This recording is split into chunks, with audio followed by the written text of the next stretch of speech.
दोस्तों, जब मुश्किल वक्त आते हैं तो आप सामान्यतः देखते होंगे कि मुश्किल वक्त मजबूत इंसान पैदा करता है और मजबूत इंसान आसान वक्त लेकर आता है।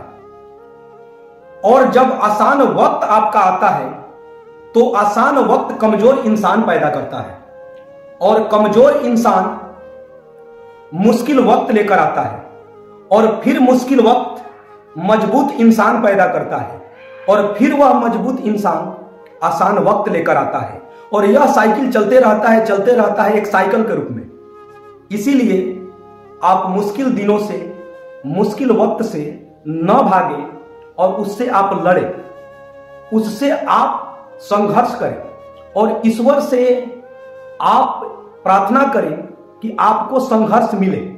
बस उनसे यह विनती करें कि उस संघर्ष से लड़ने की हमें क्षमता दे, हमें बुद्धि दे, हमें शक्ति दे।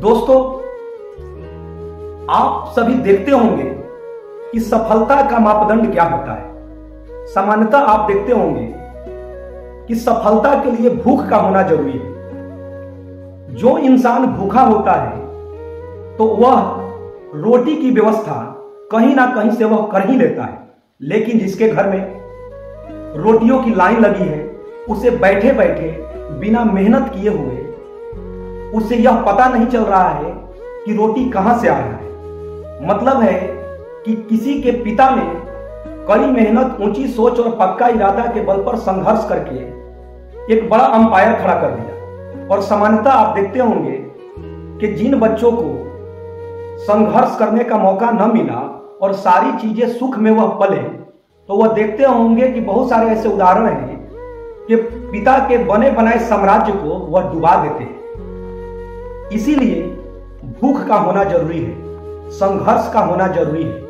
और आपके पास यदि भूख होगा, वो जज्बा होगा, तो आप जरूर है कि आप मेहनत करके उस बुलंदियों को आप पा सकते हैं कि जुगों जुगों तक आपको लोग याद करेंगे। और वही फिर बात आ गई औकात की बात, कि आप अपनी औकात को ऐसा बनाएं कि आपको इज्जत, मान, सम्मान, शोहरत सब मिले। इसीलिए मैं कहता हूं कि जीतने वाले छोड़ते नहीं और छोड़ने वाले जीतते नहीं, क्योंकि हार और जीत के बीच के फासले बड़े होते हैं परंतु नामुमकिन नहीं। Thank you. बने बनाए रास्तों पर चलने वाले लोग अक्सर पिछड़ जाते हैं, क्योंकि इन रास्तों में भीड़ बहुत ज्यादा होती है। नया रास्ता बनाने में समय लगता है, लेकिन आगे निकलने का यही एकमात्र सही तरीका है। जब भी आप पढ़ाई करने बैठे, ये सोचे कि आखिरी बार पढ़ रहा हूं, कल मेरा एग्जाम है। यकीनन इस सोच के साथ की गई तैयारी एक अलग लेवल की होगी और आप बड़े से बड़े एग्जाम आसानी से पास कर लेंगे।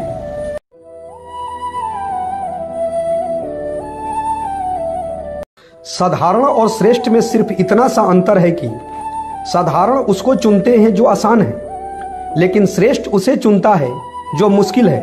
दोस्तों, सफलता और असफलता तो शब्द मात्र है, असली मजा तो काम में होता है। निर्णय लेना और असफल हो जाना, इससे एक बात तो स्पष्ट है कि आप उस भीड़ का हिस्सा नहीं हैं जो असफल होने के डर से निर्णय ही नहीं ले पाते हैं। या तो जोखिम उठाओ और आगे बढ़ो, या फिर रिस्क न उठाकर अपने लिए खुद एक रिस्क बन जाओ। दोस्तों, जिस काम में सफल होने का संभावना ज्यादा हो उसको करने पर हम सफल तो होते हैं, लेकिन जिस काम में असफलता की संभावना ज्यादा हो उसको करने पर हम श्रेष्ठ होते हैं। इसलिए हमें सिर्फ अपने संघर्ष करने की क्षमता बढ़ानी है। सफलता का मिलना तो एक दिन पक्का तय है।